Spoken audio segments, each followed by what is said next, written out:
Welcome to another deep dive into the mysteries that shape our world with the Story of Us by Skoob. I'm your host, Madison Reed, and today we're peeling back the copper green patina of one of America's most iconic symbols, the Statue of Liberty. But what I'm about to share with you isn't the sanitized story you learned in school. No, today we're exploring the hidden transformations, ingenious schemes, engineering marvels, and mysterious connections that reveal Lady Liberty's true story. So grab your climbing gear. We're about to ascend through layers of history that most people never see. Picture this. It's 1869, and French sculptor Frédéric Auguste Bartholdi has just returned from Egypt, defeated. His grand vision of a colossal lighthouse for the Suez Canal, rejected. But here's where the story gets fascinating, because what happened next would change the face of American symbolism forever. Bartholdi didn't just give up and go home to sulk. No, he did something far more intriguing. He performed one of history's most audacious artistic transformations.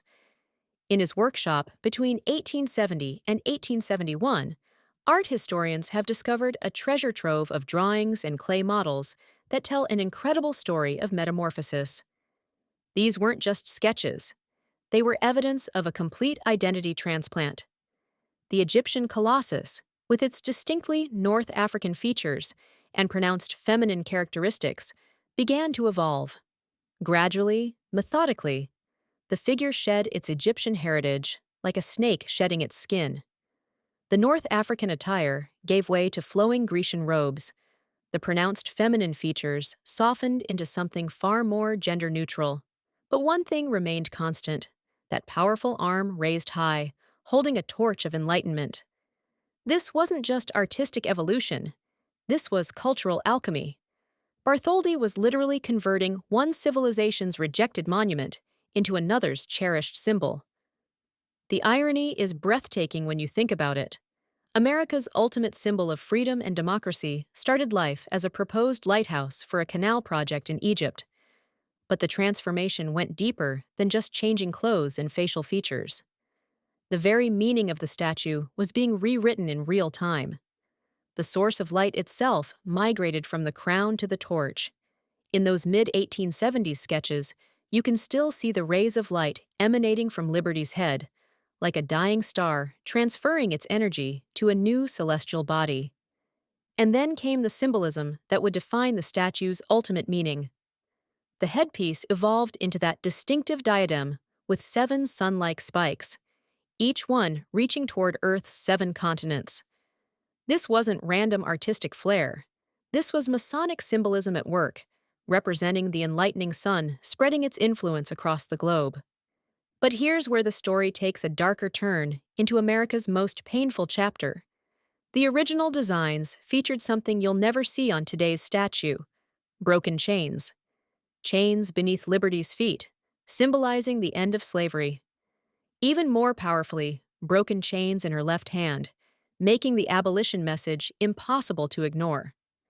Yet by the time the final designs emerged, those chains had virtually disappeared. The chain in her left hand was replaced with a tablet, inscribed with July 4th, 1776. Why this dramatic change? The answer lies in the shifting political winds of Reconstruction America. This transformation wasn't just artistic, it was deeply political. Édouard René de la Boulaye, the French politician driving the project, was watching American Reconstruction with growing unease. By 1871, emancipation was established fact, but the radical Republicans were using federal power in ways that made moderate La Boulaye deeply uncomfortable. Think about the audacity of this moment. Here was a Frenchman redesigning an American symbol based on his personal political preferences about American domestic policy. La Boulaye didn't like how former Confederates were being stripped of citizenship rights, while black men gained voting rights. Too extreme for his taste, too radical for his vision of American republicanism.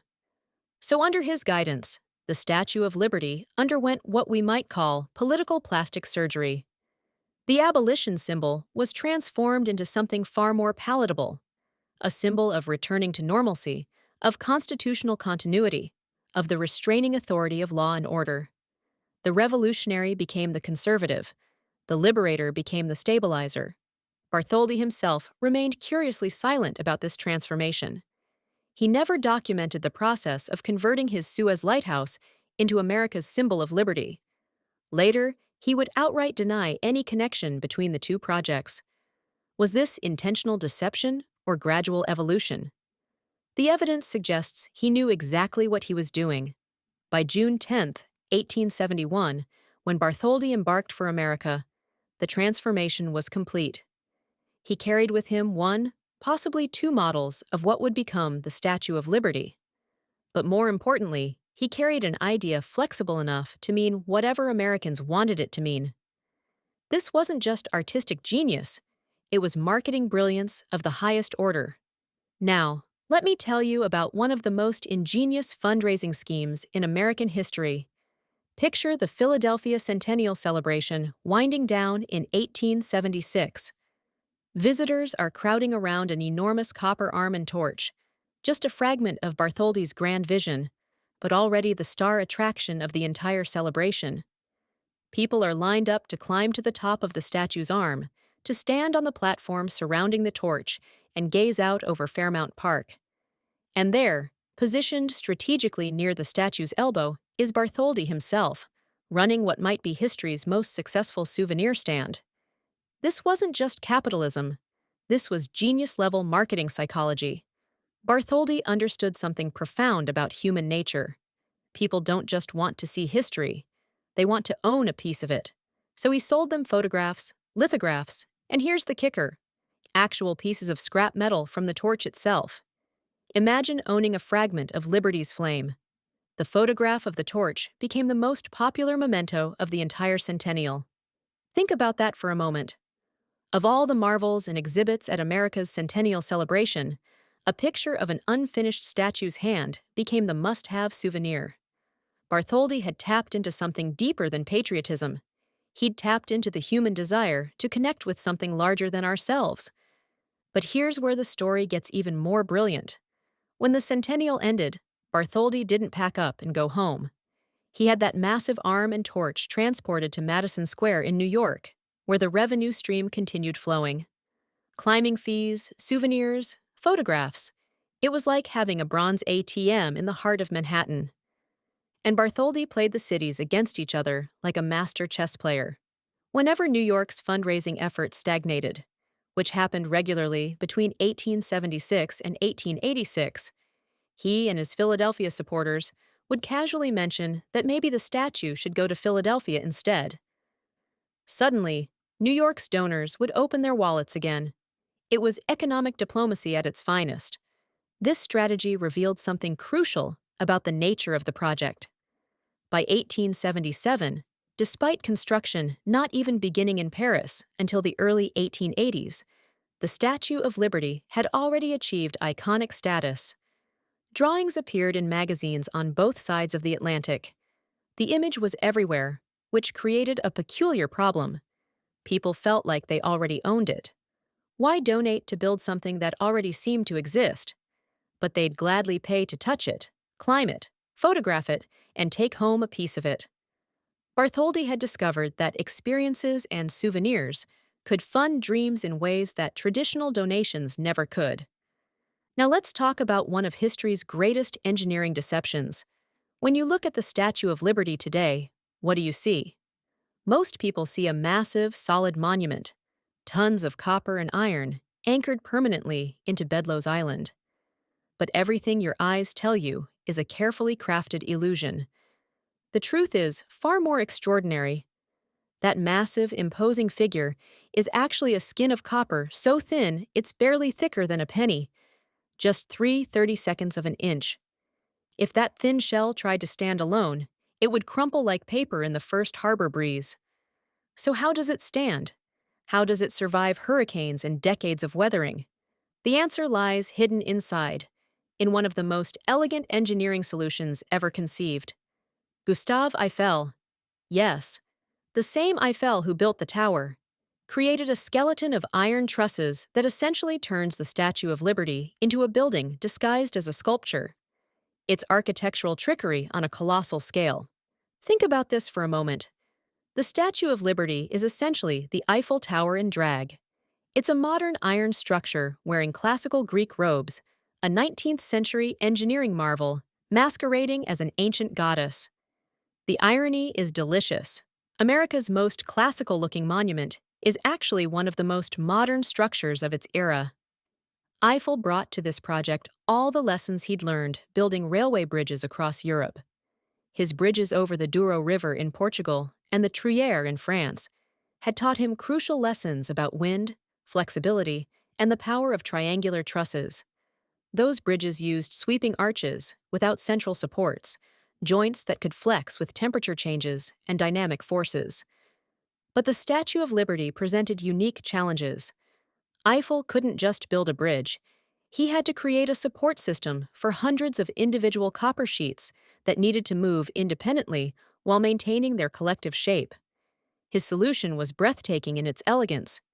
He adapted one of his bridge pylons as the central spine, then created a web of light trussed beams extending outward like the ribs of some mechanical creature. But here's the crucial innovation. These beams don't directly connect to the copper skin. Instead, flat iron bars attached with single bolts connect to a delicate network of copper lace fastened to the interior of the skin. This created something revolutionary, a statue that floats. The copper exterior literally floats around the iron skeleton on hundreds of individual springs. Each iron bar acts as a shock absorber, allowing the skin to flex and move with the wind while the skeleton remains stable. It's like the statue is perpetually dancing on a network of mechanical springs. When you climb the narrow spiral staircase inside the statue, you're not just getting exercise, you're witnessing one of the great engineering achievements of the 19th century. From inside the crown, looking out through the windowed dome over New York Harbor, you can see and touch the intricate metal framework that holds this entire illusion together. Now we venture into the most controversial territory of our journey. What I'm about to share challenges everything you think you know about who really created the Statue of Liberty and why. Because this wasn't just a gift from the French government to America. This was a Masonic project from conception to completion. Frédéric Auguste Bartholdi wasn't just a sculptor. He was a Freemason, deeply versed in occult and Illuminati symbolism. Gustave Eiffel, who designed that ingenious internal structure we just explored? Freemason, Richard Hunt, who designed the pedestal? Also a Freemason. This wasn't coincidence. This was coordination by a secretive society that understood the power of symbols. Here's a fact that should make you reconsider everything. Bartholdi's first choice for his statue wasn't America. It was Egypt. The Statue of Liberty began life as a proposed lighthouse for an Egyptian harbor. When Egypt rejected it, Bartholdi simply modified the design and sold it to America instead. If the statue truly embodied unique American values, why could it be so easily transplanted from one culture to another? The original name tells us everything. Liberty enlightening the world. Not American liberty or freedom for America, but enlightenment for the entire world. This language echoes Illuminati themes of illumination, enlightenment, and the spreading of light, which in their tradition represents knowledge and intelligence. And here's something that should puzzle every American. If the Statue of Liberty is uniquely American, why are there replicas around the world? Paris has an almost identical statue in the Seine River, erected in 1889. Similar statues stand in Leicester, England, Lviv, Ukraine, Carinthia, Austria, Cenicero, Spain, and Araba, Israel. What kind of uniquely American symbol gets reproduced globally like a franchise restaurant? The statue itself is loaded with symbolic references that most Americans never recognize. Those 7 spikes on Liberty's crown aren't random decoration. They represent the 7 liberal arts and sciences that form the foundation of Masonic education. Each spike reaches toward one of Earth's 7 continents, symbolizing the global spread of enlightenment. The torch itself carries perhaps the most loaded symbolism of all. In occult tradition, this represents the torch of Prometheus, who stole fire from the gods to give knowledge to humanity. But Prometheus is also equated with Lucifer, the light-bearer, the rebel who challenged divine authority to bring enlightenment to mankind. Manly P. Hall, one of Freemasonry's most revered philosophers, made this connection explicit in his work, Lectures on Ancient Philosophy. He described Lucifer as the spirit of rebellion who offered enlightenment to humanity, paralleling the Prometheus myth. The Statue of Liberty holds this torch high, proclaiming the primacy of human knowledge over divine authority. The tablet in Liberty's left hand, inscribed with July 4th, 1776, seems patriotically American. But remember, this replaced the broken chains in the original design. The shift from chains of bondage to tablets of law represents a Masonic ideal, that enlightenment and knowledge, not revolution, are the true sources of human liberation. Even the construction began with Masonic ritual. A full Masonic cornerstone ceremony marked the beginning of construction, complete with Masonic regalia and symbolism. A Masonic plaque still marks the site. This wasn't just French artisans building an American monument. This was Freemasons creating a global symbol of their philosophical ideals. The deeper you dig into the Statue of Liberty's origins, the more you realize it's not really modern at all. It's ancient symbolism wrapped in 19th century engineering. The statue is deliberately modeled on the Colossus of Rhodes, one of the 7 wonders of the ancient world. That ancient Colossus stood about 100 feet tall, smaller than our Liberty, but similar in conception. It depicted Helios, the Greek sun god, holding a torch and facing the water. According to The Secret Teachings of All Ages, this gilded statue, with its crown of solar rays and upraised torch, symbolized the glorious Sun Man and served as the universal savior of the ancient mysteries. The connection isn't subtle. There's literally a plaque at the base of the Statue of Liberty featuring a poem called The New Colossus. Emma Lazarus's words, "Give me your tired, your poor, your huddled masses yearning to breathe free," explicitly link America's statue to its ancient Greek predecessor. But the symbolism goes deeper than Greek mythology. The statue represents a composite of ancient goddesses associated with feminine principles of wisdom, liberty, and enlightenment. She's Athena, goddess of wisdom. She's Libertas, Roman goddess of liberty. She's Isis, Egyptian goddess of magic and motherhood. She's all of these ancient female deities merged into a single figure for the modern world. This isn't accidental, it's intentional syncretism, the blending of different religious and philosophical traditions into a single symbol. The Freemasons who designed her understood that powerful symbols transcend specific cultures and tap into universal human archetypes.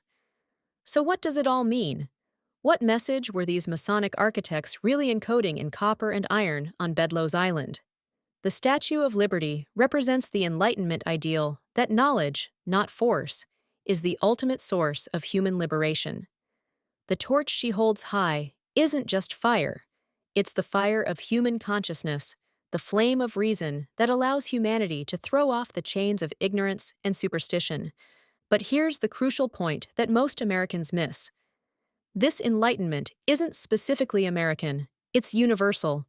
The statue faces outward from New York Harbor, not just to welcome immigrants to America, but to project American Enlightenment values outward to the world. She's not just welcoming people in, she's broadcasting ideals out.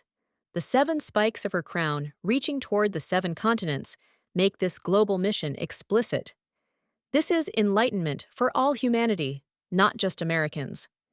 The knowledge represented by that tablet in her left hand, inscribed with the date of American independence, is offered as a model for all nations. This explains why replicas of the statue appear worldwide. It's not that other countries are copying an American symbol, it's that they're embracing a universal symbol that happens to stand in New York Harbor. The Statue of Liberty belongs to humanity, not just to America. As we wrap up our journey through the hidden stories of Lady Liberty, we're left with profound questions about symbols, meaning, and national identity. The statue that millions of Americans regard as uniquely theirs turns out to be a recycled Egyptian lighthouse design, funded through souvenir sales, engineered as an architectural illusion, and laden with Masonic symbolism representing universal, rather than specifically American ideals. Does this diminish the statue's power? I'd argue it enhances it. The Statue of Liberty succeeds precisely because it's bigger than any single nation or ideology. It represents humanity's highest aspirations: the quest for knowledge, the rejection of tyranny, the embrace of enlightenment over ignorance. Bartholdi's genius wasn't in creating a statue that perfectly embodied American values. His genius was in creating a symbol flexible enough to embody whatever values people needed it to represent, while subtly encoding deeper truths about human nature and the power of knowledge. When immigrants sailing into New York Harbor first glimpsed that upraised torch, they weren't just seeing American liberty, they were seeing the promise that human beings could transcend the circumstances of their birth through reason, effort, and enlightenment. That's a message that transcends nationality, religion, or political system. The souvenir sellers are still there, by the way. Visitors still climb those narrow stairs inside Eiffel's brilliant engineering framework. They still gaze out through Liberty's crown over New York Harbor, and they still feel connected to something larger than themselves, something that speaks to universal human longings for freedom, knowledge, and dignity. The Statue of Liberty isn't just an American icon. She's a human monument on American soil, a symbol born from secret origins, hidden meanings, and bold ambition. Her story stretches far beyond French friendship and patriotic pride. From Egyptian lighthouses and Masonic symbols to Eiffel's hidden engineering and ancient myth, Lady Liberty's true tale is a maze of mystery, innovation, and idealism. But what if her torch doesn't just light the way? What if it hides a deeper story never meant to be told? There's more behind the copper curtain than you've heard so far. Download the Skoob app now to uncover the full story behind the world's most misunderstood monument and explore more legends hiding in plain sight.